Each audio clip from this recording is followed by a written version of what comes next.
जय जिनेन्द्र। मोक्ष मार्गस्य नेतारम् भेतारम् कर्म भूभृता ज्ञातारम् विश्वतत्त्वानां वन्दे तद्गुणलब्धये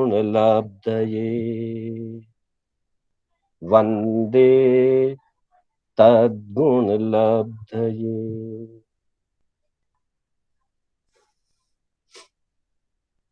अनंत उपकारी आस्था के आयाम चरम तीर्थंकर शासनपति प्रभु महावीर को वंदन। तीर्थंकर परंपरा में विचरण करने वाले समस्त चारित्रात्माओं को वंदन करते हुए आत्मबंधुओं, सुशील माताओं एवं बहनों, कर्नाटक स्वाध्याय संघ के तत्वावधान में चल रही कक्षा में मैं शांतिलाल बोहरा आप सभी का हार्दिक स्वागत करता हूं, अभिनंदन करता हूं। तत्वार्थ सूत्र के माध्यम से हमारी कक्षा मान है।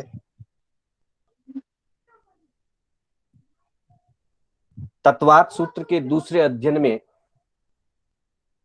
जीव विचारणा की कक्षा चल रही है। जीव के भाव, उनके भेद, उपयोग, साथ ही इंद्रियां एवं शरीर आदि की चर्चा हम कर रहे हैं। कल की कक्षा में 5 शरीरों के बारे में हमारी चर्चा चली थी, जिसमें औदारिक, वैक्रिय, आहारक, तेजस और कार्मण। बंधुओं, शरीर की चर्चा के पीछे मूल उद्देश्य क्या है, इसे हमें जानना है। शरीर 5 हैं और हमने इन 5 शरीरों की कल चर्चा करते हुए कौन से शरीर के पुद्गल सूक्ष्म हैं, कौन से शरीर के पुद्गल स्थूल हैं, और संख्या की दृष्टि से कौन कौन से शरीरों के पुद्गल असंख्यात गुणा परमाणुओं से बनते हैं, और लास्ट में बताया था कि औदारिक, वैक्रिय और आहारक ये असंख्यात असंख्यात गुणा परमाणु प्रदेशों से स्कंद बनते हैं, और तेजस और कार्बन शरीर के जो स्कंद हैं वे पुद्गल स्कंद क्रमशः अनंत अनंत गुणा होते हैं। अनंत गुणा प्रदेशों से बने हुए स्कंदों से तेजस और कार्बन शरीर की रचना होती है। इसके साथ ही कल कुछ लोगों की जिज्ञासाएं थी। आज उन जिज्ञासाओं को भी, क्योंकि आगे के सूत्रों को जैसे जैसे हम सुनेंगे तो हमारी जिज्ञासाएं भी शांत होती जाएगी। तो आज हम 41वें सूत्र से 41 दूसरे अध्ययन का 41वां सूत्र, आज हम 41, 42, 43 और 44 इन 4 सूत्रों की चर्चा करेंगे। आपके सामने स्क्रीन पर सूत्र उपस्थित हैं। एक बार चारों सूत्रों को उच्चारण किया जाए। अप्रतिघाते, अप्रतिघाते। फिर अगला सूत्र है अनादि संबंधे च, अनादि संबंधे च। फिर 43वां 43rd, सर्वस्य, सर्वस्य। और आज की कक्षा के लिए 44वां सूत्र, तदादीनि भाज्यानि युगपदे कस्या चतुर्भ्यः। फिर एक बार सुनिए, तदादीनि भाज्यानि युगपदे कस्या चतुर्भ्यः। पुनः एक बार चारों सूत्रों का श्रवण करेंगे और आप अपने ही स्तर पर इसका उच्चारण करते रहें। अप्रतिघाते अनादि संबंधे च सर्वस्य तदादीनि भाज्यानि युगपदे कस्या चतुर्भ्यः।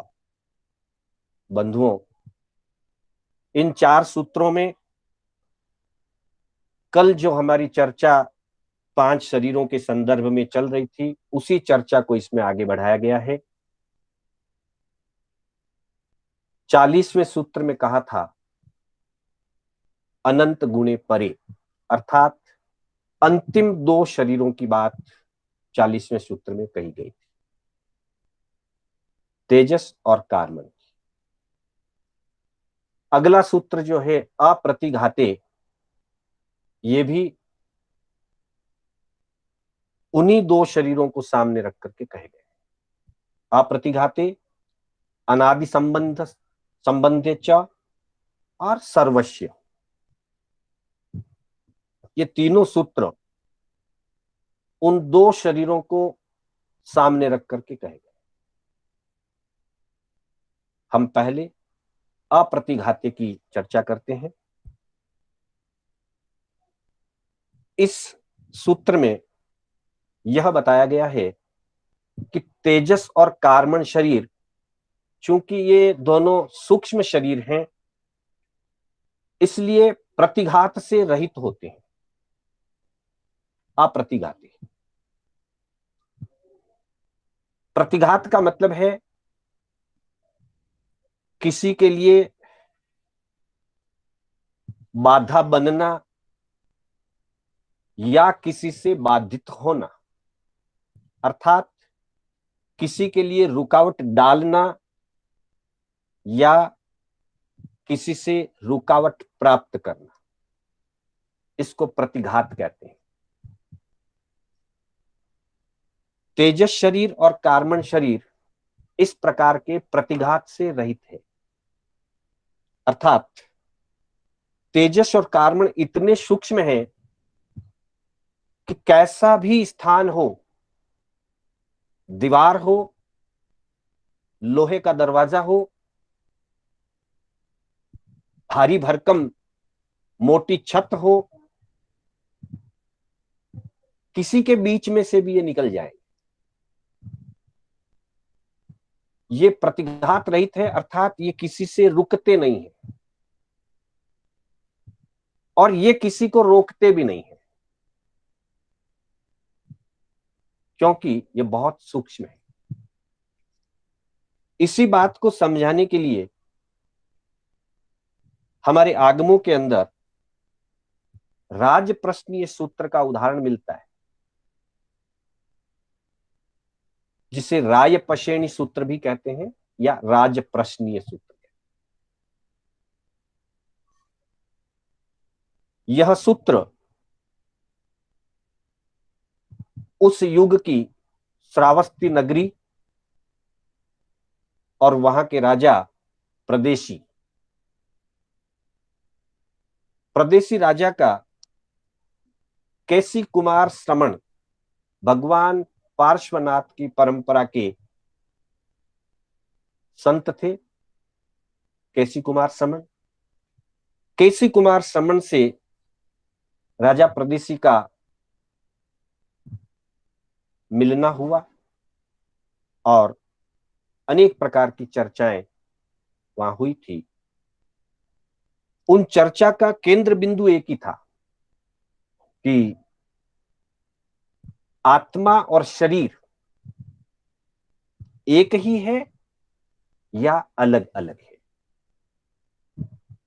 हाँ, पुनः ध्यान दीजिएगा,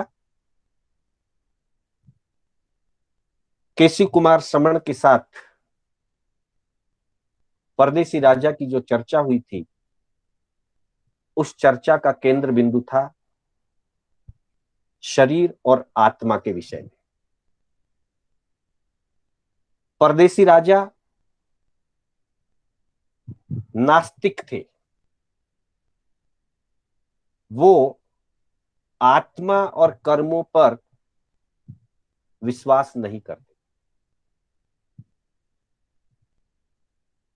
उनका ये मानना था राजा परदेसी का कि शरीर और आत्मा अलग अलग नहीं है। जो शरीर है वही आत्मा है, जो आत्मा है वही शरीर है। शरीर के साथ ही आत्मा नष्ट हो जाता है। आत्मा नाम की अलग से कोई द्रव्य या तत्व को वो नहीं मानते। केसी कुमार समण जिनेश्वरों की परंपरा के संत थे, भगवान पार्श्वनाथ की परंपरा के संत थे, ज्ञानवान एवं क्रियावान संत थे। उन्होंने प्रदेशी राजा को इस विषय में प्रतिबोध दिया। बहुत सारे प्रश्न और बहुत सारे उदाहरण परदेसी राजा ने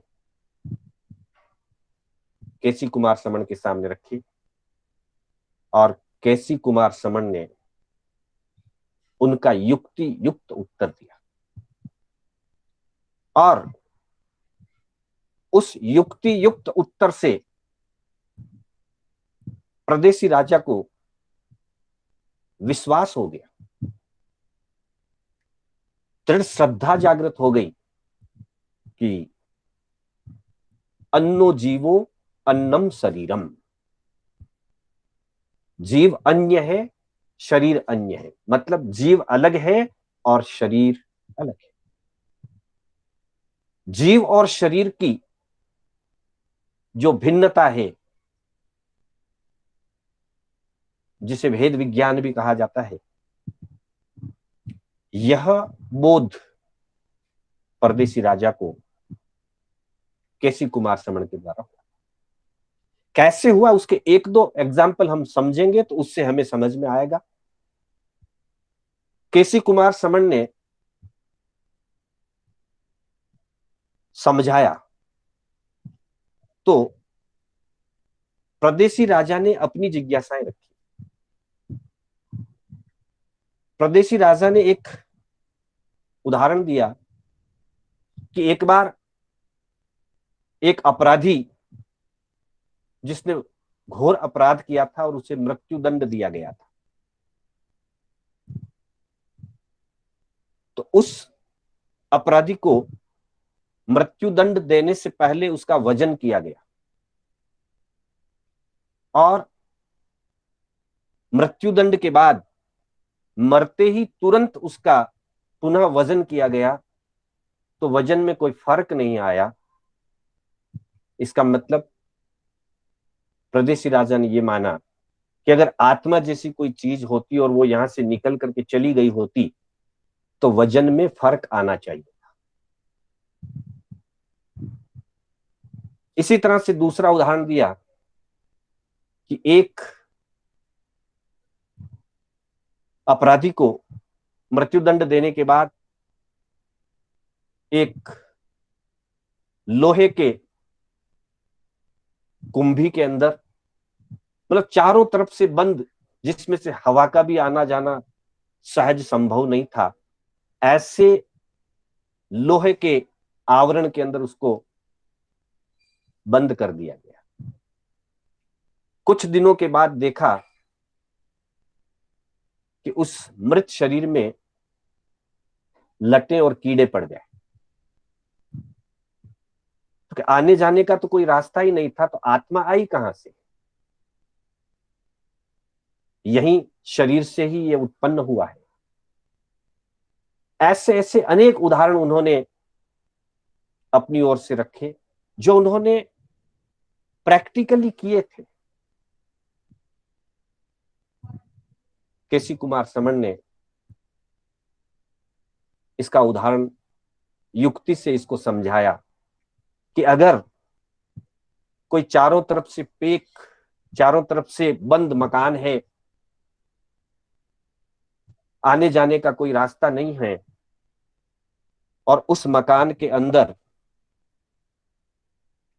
कोई व्यक्ति जोर जोर से वाद्य यंत्र बजाता है, ढोल बजाता है अगर जोरों से, तो ढोल की आवाज, ध्वनि बाहर सुनाई देती है या नहीं देती? तो प्रदेशी राजा ने स्वीकार किया कि ध्वनि बाहर सुनाई देती। तो गुरु भगवंत ने समझाया कि ध्वनि जैसी चीज जो काफी स्थूल है, जिसको इंद्रियों से सुन सकते हैं, कान से सुन सकते हैं, वह ध्वनि भी जब चारों तरफ से बंद मकान के अंदर बजाए जा रहे ढोल की आवाज बाहर आ सकती है, तो आत्मा तो अत्यंत सूक्ष्म है। वो कैसा भी चारों तरफ से कोई पैक किया हुआ हो, मृत्यु होने पर आत्मा उसमें से निकल करके चली जाएगी, और किसी जीव को कहीं आकर के जन्म लेना है तो कितना भी रुकावट वाला स्थान क्यों न हो, जीव उसमें आकर के जन्म ले लेगा। इस तरह से अलग अलग युक्तियों से उनको समझाया, और तब वहां केसी कुमार समण ने जीव जो तेजस और कार्बन शरीर युक्त होता है, एक गति से दूसरी गति में जब जाता है तो तेजस और कार्बन शरीर सहित होता है, और उस संदर्भ में एक शब्द दिया, अपरिहय गई। जीव की एक भाव से दूसरे भाव जाते हुए तेजस और कार्बन शरीर के साथ अप्रतिहत गति होती है, अर्थात वो किसी भी रुकावट से रुकता नहीं, और संपूर्ण लोक में गति कर सकता है। पूरे लोक में जहां उसका अगला जन्म स्थान है, वहां वो जीव तेजस और कार्बन शरीर के साथ पहुंच जाता है। इसलिए उसकी अप्रतिहत गति बताई गई, और इसी को सूत्र रूप में तत्वार्थ सूत्र में कहा है, अप्रतिघाते। अब एक प्रश्न कल लोढ़ा जी ने पूछा था, और भी किसी के लिए ऐसा प्रश्न हो सकता है कि एक तरफ कहा जाता है कि जीव अकेला आता है और जीव अकेला जाता है, जीव के साथ कुछ भी नहीं चल सकता। एक भाव से दूसरे भाव जाते हुए जीव के साथ कुछ नहीं जाता। तो बंधुओं, यह बात स्थूल दृष्टि से कही गई। कुछ नहीं जाता है का मतलब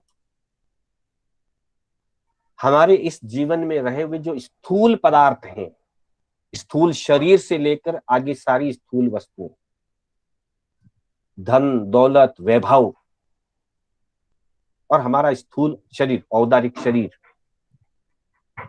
देव नरक जीवों के लिए स्थूल शरीर, वैक्रिय शरीर। तो वैक्रिय शरीर या औदारिक शरीर, स्थूल शरीर है, वे साथ नहीं जा सकते। और शरीर के अतिरिक्त जितना भी धन वैभव आदि जिस पर हमारी राग आसक्ति है, जिसे हम अपना मान करके चलते हैं, वे भी हमारे साथ नहीं जा सकते। लेकिन तेजस और कार्बन शरीर जो हैं, उनके लिए जो 42वां सूत्र है, इस पर ध्यान देना होगा। 42, अभी अपने सामने 42 सूत्र भी आएगा स्क्रीन के ऊपर। 42वां जो सूत्र है हमारा, अनादि संबंधी, तेजस और कार्बन शरीर दो ऐसे शरीर हैं। पहली बात तो ये सूक्ष्म शरीर है, स्थूल नहीं है। और दूसरी बात है कि इन शरीरों का हमारा जो संबंध है वो अनादिकालीन है, अनादि संबंधे, अर्थात ऐसा कोई समय नहीं था जब आत्मा के साथ तेजस और कार्बन शरीर नहीं था। ऐसा कोई समय नहीं कि पहले कभी नहीं था बाद में जुड़ा। अगर ऐसी कोई चीज होती जो अनादि से नहीं थी बाद में जुड़ी, वो चीज जब जीव एक भव से दूसरे भव जाएगा तो साथ में ही जाएगा। कुशम पारख जी, आप प्रेजेंटेशन से निकल जाइए। बार बार आप प्रेजेंटेशन पे आ जाते हैं तो लोगों को सूत्र नहीं दिखाई देगा। कुशम पारख, काफी देर से आप प्रेजेंटेशन पे हैं। अभी निखिल जैन आ गए, एक हटे दूसरे आ गए। पहले भी निवेदन किया है, प्रेजेंटेशन पे कोई ना आए। एक बार जब क्लास शुरू हो जाती है तो फिर आप अपने फोन को बिल्कुल टच ना कीजिए। उससे क्या होता है कि सूत्र आदि जो प्रेजेंटेशन पे होता है वो हट जाता है। प्लीज। तो बंधुओं, चर्चा चल रही थी अनादि संबंध च, तेजस और कार्बन शरीर का जो संबंध है वो अनादिकाल का है। अनादिकाल से वो आत्मा के साथ है, सूक्ष्म रूप से जुड़े हुए हैं। अनादिकाल से आत्मा भव भ्रमण कर रहा है, तो अनादि से साथ में होने के कारण तेजस और कार्बन शरीर भी भव भ्रमण में साथ साथ चलते हैं। और वैसे भी कार्बन शरीर कर्मों का पिंड है, तो कर्म तो वैसे भी साथ में जाते हैं। व्यवहार में भी कहा जाता है कि जीव अकेला आता है अकेला जाता है, उसके साथ अगर कोई जाता है तो उसका पुण्य और पाप जाता है। तो बंधुओं, पुण्य पाप क्या है? कार्बन शरीर रूपी पिंड ही पुण्य पाप है। कार्बन शरीर में 8 प्रकार के कर्मों के दलित है। उन कर्मों में कुछ पुण्य रूप दलित है, कुछ पाप रूप दलित है। तो वे पुण्य पाप रूप होने के कारण से अनादिकाल से जीव के साथ लगे हुए हैं और चल रहे हैं। इसलिए ऐसा नहीं माना जा सकता कि जब जीव के साथ कुछ नहीं जाता तो तेजस और कार्बन शरीर कैसे जाएंगे। ये अनादि से संबंधित है। दूसरी बात, नव तत्व के अंदर जहां पुण्य तत्व की चर्चा हुई है, शरीर नाम कर्म की अपेक्षा से पांचों शरीर को पुण्य बताया गया है। औदारिक शरीर, वेक्रिय शरीर, आहारक शरीर, तेजस शरीर और कार्बन शरीर। इन पांचों शरीरों को पुण्य की प्रकृति रूप माना है, और पुण्य पाप तो साथ जाते ही हैं। तो सूक्ष्म रूप से जो तेजस और कार्बन शरीर है वे अनादि संबंध होने के कारण से साथ जाते हैं। स्थूल रूप से जो औदारिक और वैक्रिय शरीर है वो यहीं छूट जाया करता है। आहारक शरीर, किसी भी जीव के पास मृत्यु के समय आहारक जीव शरीर नहीं होता है। आहारक शरीर की रचना, जैसा कि अपनी परसों चर्चा हुई थी, मात्र चतुर्दश पूर्वधर मुनिराजों में से कुछ महान संत ही इसकी रचना, जिनके आहारक लब्धि का और आहारक नाम कर्म का उदय होता है, और वैसा यथा उचित कारण होता है तब वे आहारक शरीर की रचना करते हैं। लेकिन आहारक शरीर की रचना को पुनः समेट करके वे प्रायश्चित कर लेते हैं। इसलिए मृत्यु से पहले ही ये सारा कार्य हो जाता है। मृत्यु के समय किसी भी जीव के पास आहारक शरीर नहीं होता है। या तो तेजस और कार्बन के साथ औदारिक होता है, या तेजस और कार्बन के साथ वैक्रिय होता है। उसमें से वैक्रिय और औदारिक का यही त्याग हो जाता है। तेजस और कार्बन साथ चलते हैं, इसलिए इनको अप्रतिघाते का है। ये पूरे लोक में बिना किसी रुकावट के जीव के साथ संपूर्ण लोक में एक गति से दूसरी गति, एक भव से दूसरे भव तक जा सकते हैं। साथ ही अगले सूत्र में बताया गया है कि ये जो दो शरीर हैं, तेजस और कार्बन, सर्वस्व ये सभी जीवों के होते हैं। कोई भी जीव ऐसा नहीं है इस संसार में कि जिनके तेजस और कार्बन शरीर ना हो। इसका स्वरूप समझाते हुए आगमों के अंदर कहा गया है कि पहली बात तो ये बताई, तेजस शरीर और कार्बन शरीर, उसके बारे में परीक्षा की गई कि इनका जो बंधन है काल की अपेक्षा से कब का है। पूछा, तेया शरीर पौग बंधेणम बनते काल ओ केवट चिरम होई। काल की अपेक्षा से तेजस शरीर का बंधन कब से है, और ऐसा ही कार्बन शरीर के लिए भी कहा गया, कम्मा शरीर पौग बंधेणम। कार्बन शरीर प्रयोग का जो बंधन है, मतलब कार्बन शरीर जो बंधा हुआ है आत्मा के साथ, भंते काल ओ केवट चिरम होई, काल की अपेक्षा से कितना इसका समय है। तो उत्तर दिया, गोयमा दुविहे पनत्ते तंजहा। दो प्रकार से इसकी काल की गणना की गई है।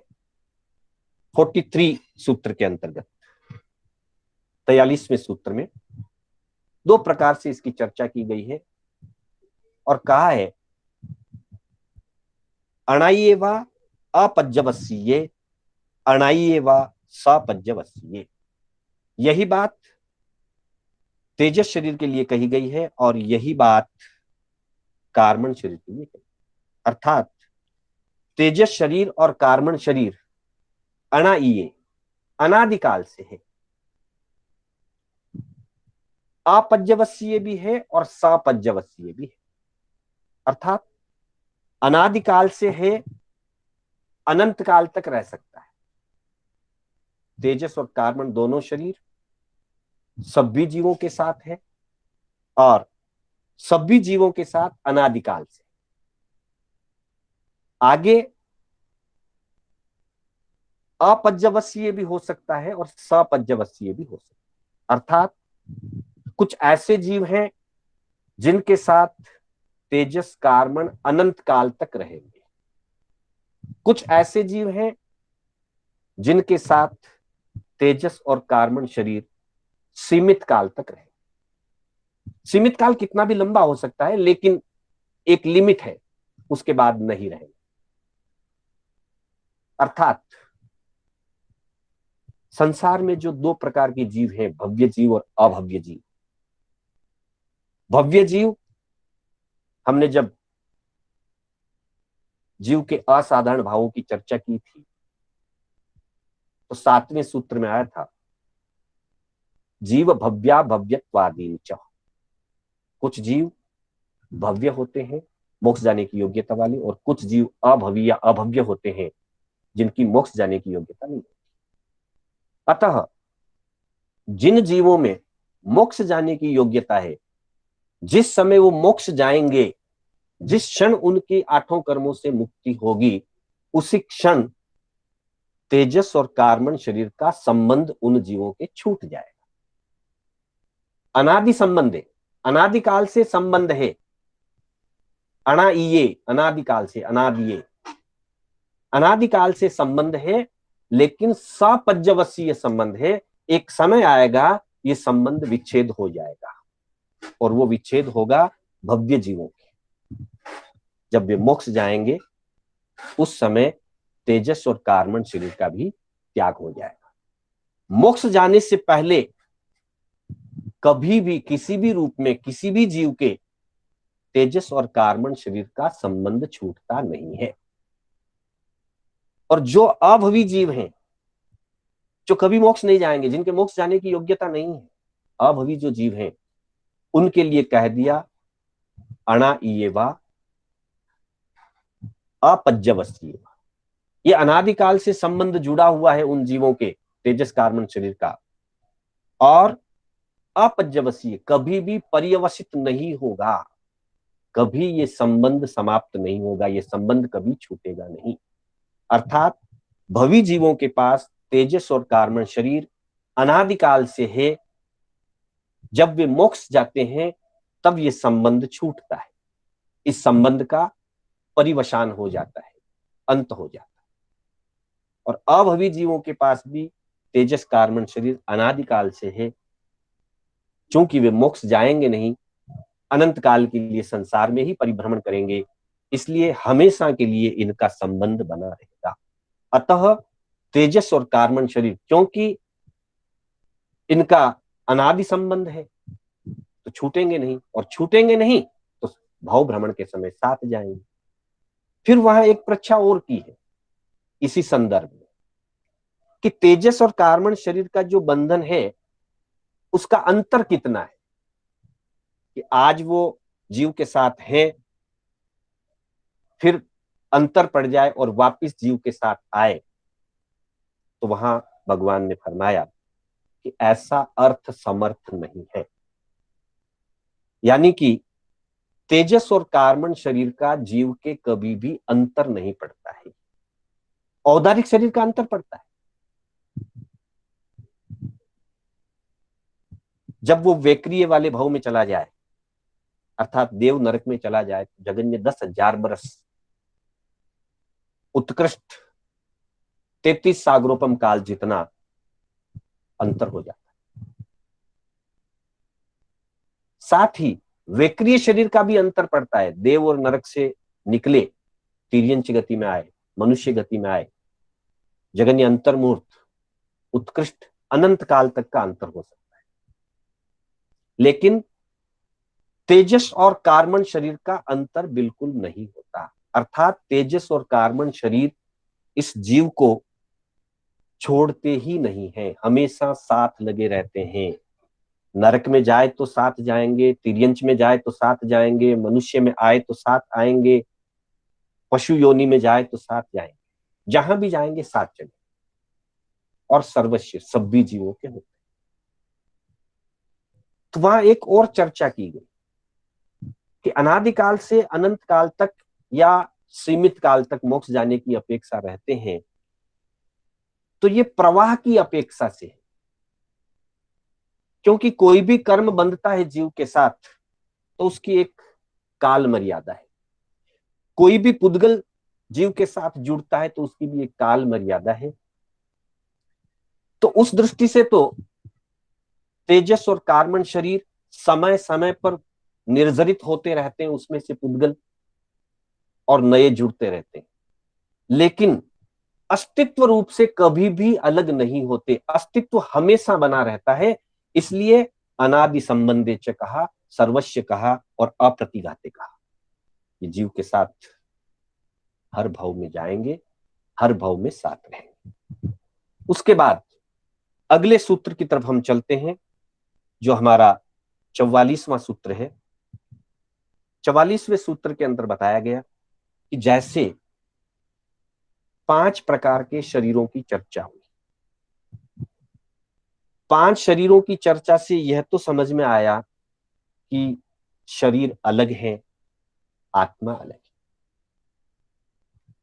अन्नो जीवो अन्नम शरीरम, जो स्वरूप परमात्मा ने, जितने भी तीर्थंकर हुए सब ने यही बताया। वर्तमान में जो तीर्थंकर यही बताते हैं, और भविष्य में अनंत तीर्थंकर होंगे यही बात बताए। यही बात केसी कुमार समण ने परदेसी राजा को समझाई थी। यही बात हमें समझनी है। शाब्दिक दृष्टि से तो हम समझते हैं, क्योंकि पुस्तक में पढ़ा है, गुरु भगवंतों से सुना है। अनुभूति के स्तर पर जब हमारी समझ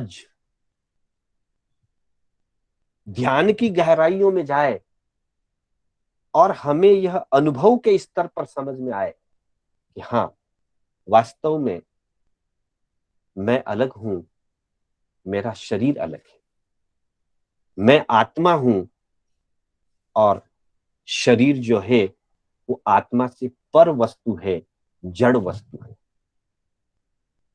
जितना स्वाध्याय होगा, जितना चिंतन मनन होगा, और स्वाध्याय में विशेष करके जितनी अनुप्रेक्षा होगी, तब ये अनुभूति के स्तर पर समझ में आने लगेगा। अन्यथा शब्दों से तो मैं भी बोलता हूं, आप भी बोलते हैं, सब बोलते हैं, आत्मा अलग है, शरीर अलग है। लेकिन जहां ऐसा व्यवहार उपस्थित होता है, हम शरीर में कितने आसक्त होते हैं और हमें लगता है कि बस ये शरीर ही मैं हूं। हालांकि ऐसा होता नहीं। मैं हूं की जो अनुभूति है वो अनुभूति आत्मा की है, और इसीलिए कभी भी किसी भी जीव को मैं नहीं हूं ऐसी अनुभूति नहीं है। शरीर से जुड़कर अनुभूति नहीं है ये।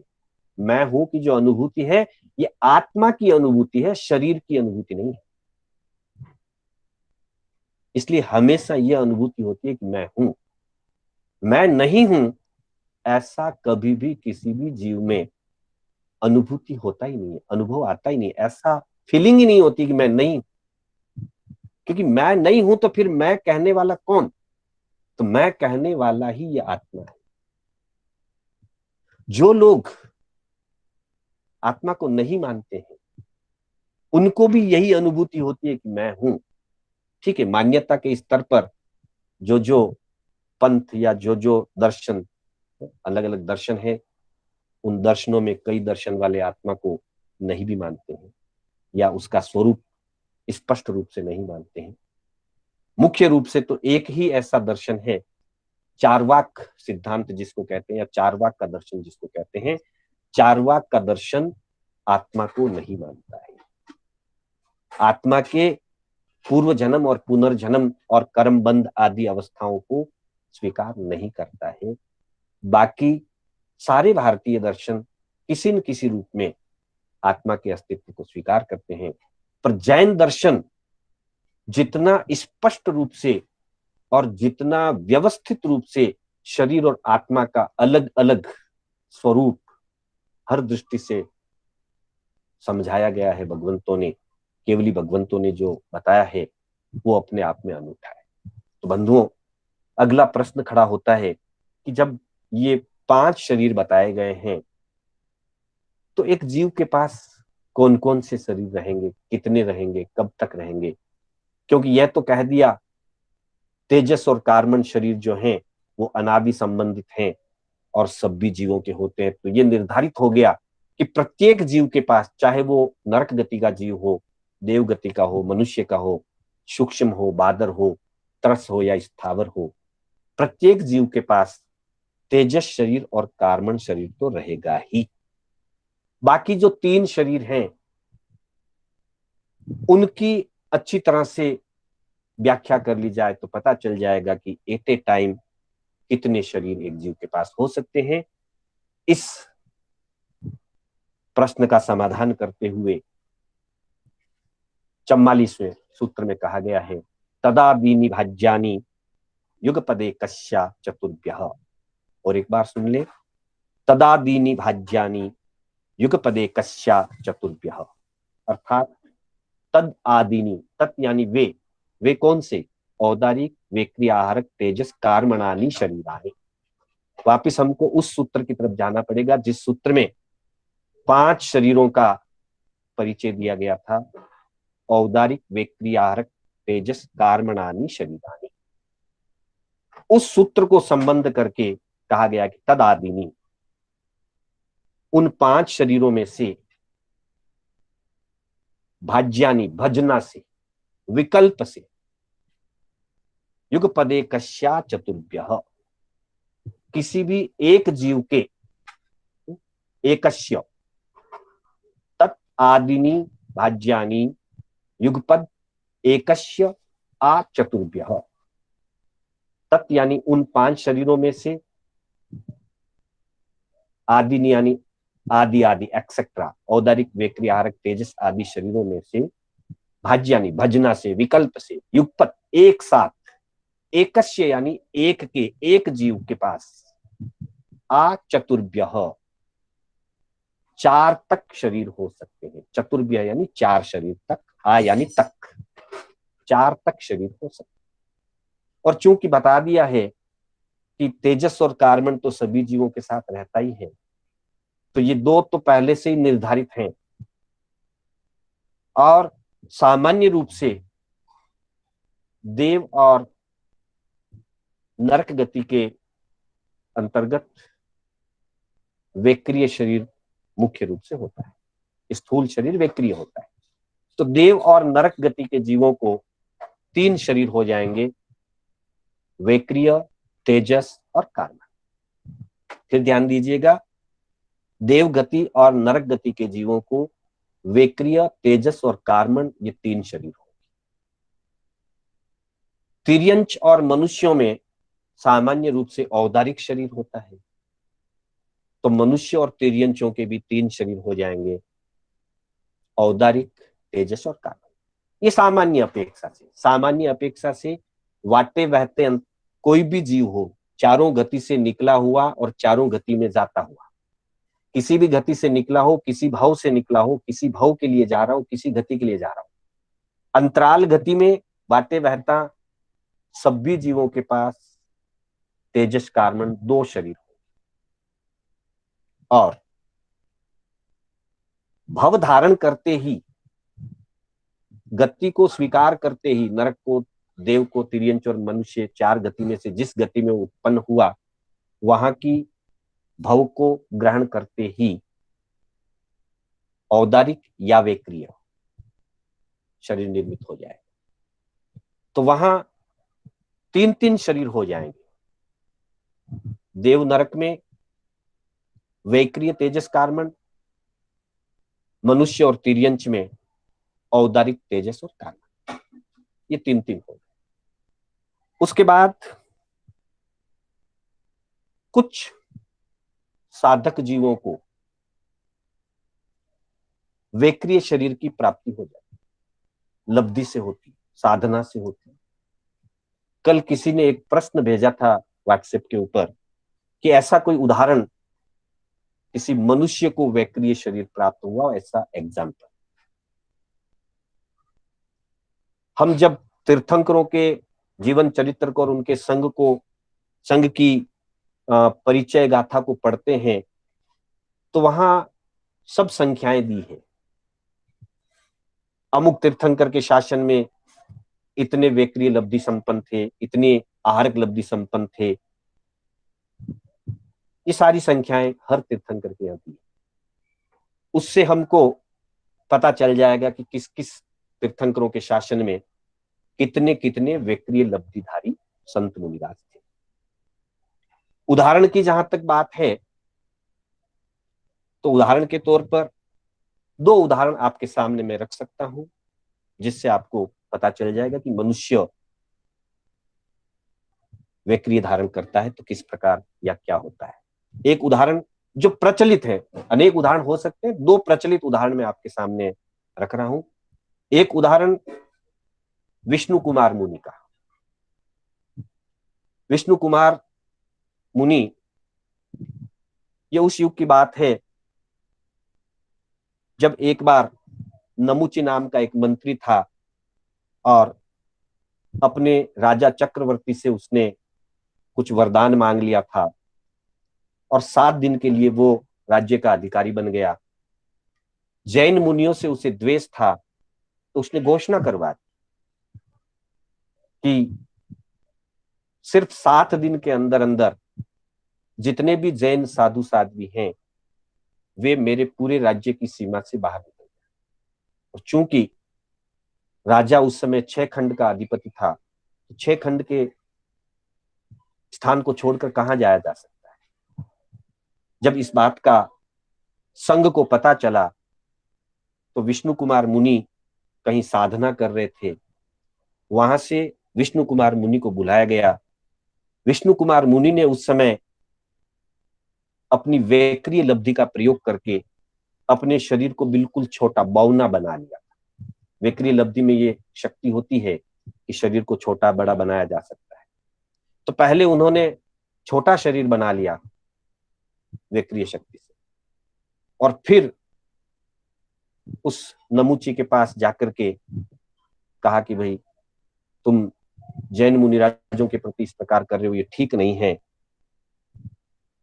संसार पक्ष में विष्णु कुमार मुनि उन्हीं चक्रवर्ती के लघु भ्राता थे जिन्होंने पहले दीक्षा ले ली थी। तो नमूची ने कहा कि भाई तुम राजा के भाई हो, इसलिए मैं तुमको स्थान दे सकता हूं, छोटा सा स्थान तुम ले लो। तो कहा कि मैं तुम्हें 3 कदम जितनी जमीन दूंगा और 3 कदम जमीन पे तुम रह सकते हो, तुम अपने साथियों को भी रख सकते हो, उतनी जगह में जो रहेंगे वो रह जाएंगे, बाकी वालों को मेरे राज्य की सीमा से निकल। तो ये वचन लेकर के और विष्णु कुमार ने फिर अपनी वेक्रिय लब्धि का प्रयोग किया और अपने शरीर को 1,00,000 योजन ऊंचा बनाया। ये वेक्रिय लब्धि से ही। आगे की कथा सबको पता है, कहानी का कोई सार नहीं है। मतलब 3 कदम में उन्होंने पूरी राज्य की व्यवस्था को, आकाश पाताल सब नाप लिया। तो ये उदाहरण है हमारे सामने विष्णु कुमार मुनि का कि उन्होंने वेक्रिय लब्धि का प्रयोग किया। विशिष्ट कारणों से किया जाता है, लेकिन लब्धि होती है। दूसरा उदाहरण है स्थूलीभद्र मुनि जी का, जो इतिहास के अंदर वर्णित है। स्थूलीभद्र मुनि दीक्षित हो चुके थे और दीक्षा होने के बाद पूर्वों का अध्ययन कर रहे थे। 10 पूर्व का अध्ययन होने के बाद उनको कई प्रकार की लब्धियां प्राप्त हुई, जिसमें वेक्रिय लब्धि भी एक थी। एक दिन उनकी 7 संसार पक्षीय बहनें भी दीक्षित हो चुकी थी। वे उनके स्थूलीभद्र मुनि के दर्शन करने के लिए आई और भद्रबाहु स्वामी की आज्ञा लेकर के वो मुनिराज के दर्शन करने के लिए गई। उसी क्षण स्थूलीभद्र जी के मन में एक हल्की सी चंचलता उत्पन्न हुई कि मुझे इतनी लब्धि आदि का प्रयोग हुआ है, प्राप्ति हुई है, मैंने कभी प्रयोग किया नहीं। जैन मुनि सामान्य रूप से प्रयोग करते भी नहीं है।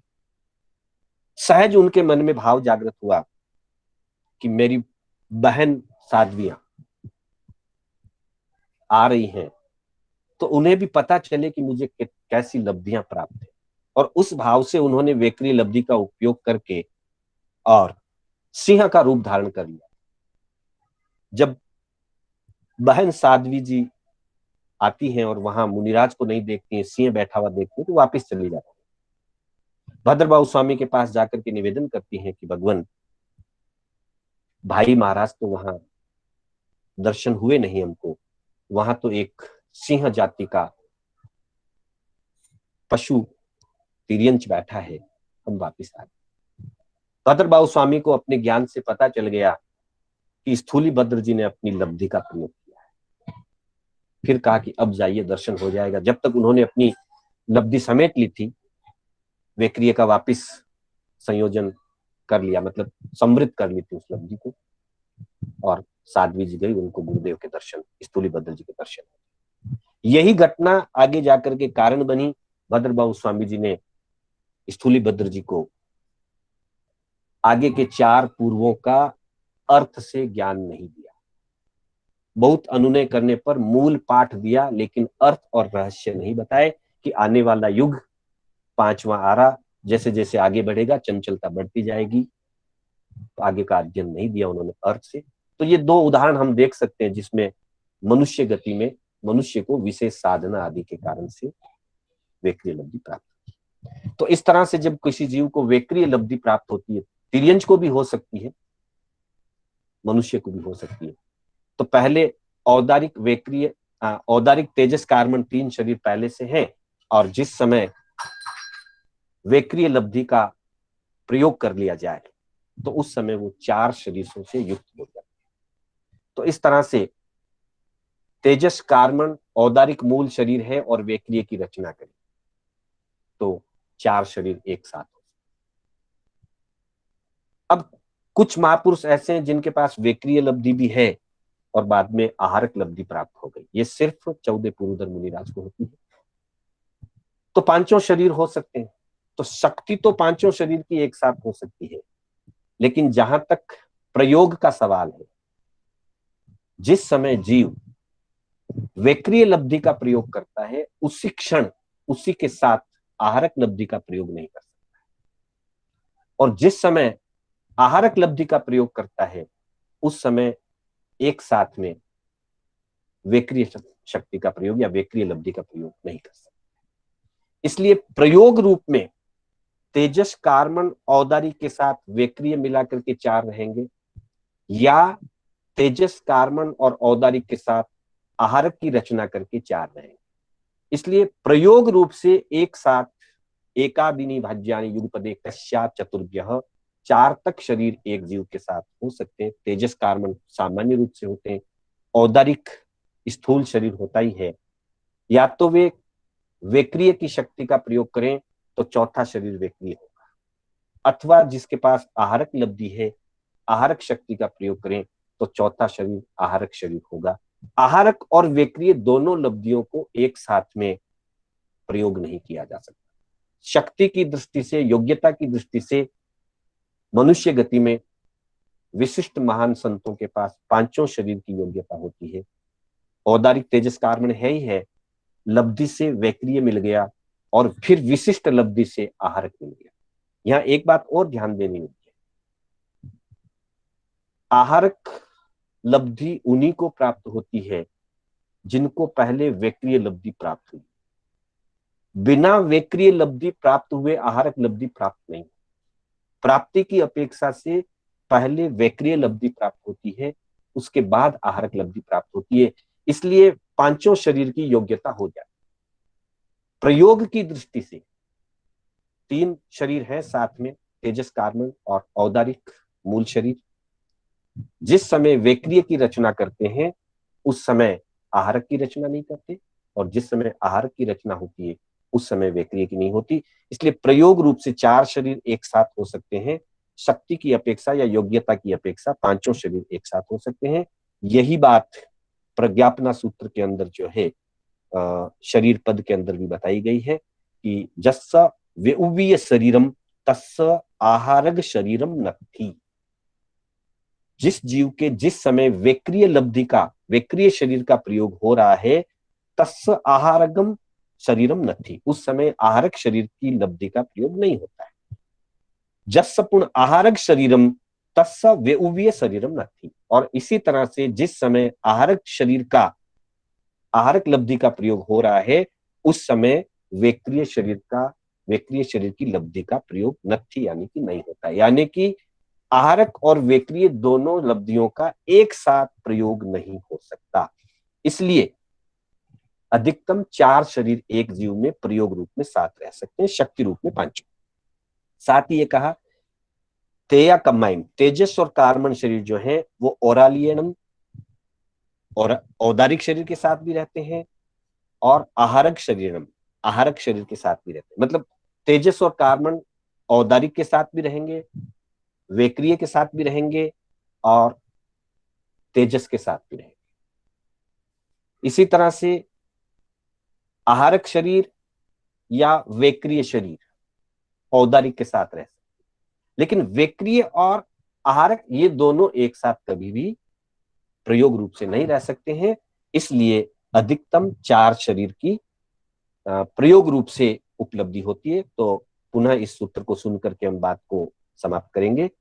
तदादीनी भाज्यानी, उन 5 शरीरों में से भजना से यानी कि विकल्प से, यानी कि विकल्प का मतलब है 2 शरीर एक साथ रह सकते हैं तो तेजस कार्बन रहेंगे, 3 एक साथ रह सकते हैं तो तेजस कार्बन के साथ औदारिक रहेगा, देव नरक में तेजस कार्बन के साथ वैक्रिय रहेगा। अधिकतम 4 रह सकते हैं। जब 4 रहेंगे तो औदारिक, वैक्रिय और तेजस कार्बन ये 4 रहेंगे, अथवा तेजस कार्बन और औदारिक के साथ आहारक रहेगा। मतलब 3 है ही, चौथे में या तो वैक्रिय रहेगा या तो आहारक रहेगा। पांचों शरीरों की रचना एक साथ नहीं हो सकती। तदादीनी भाज्यानि युगपदे कस्या चतुर्भ्यः। इस तरह से ये 44वें सूत्र की चर्चा समाप्त होती है। हम आज की कक्षा को यहीं परिसमाप्त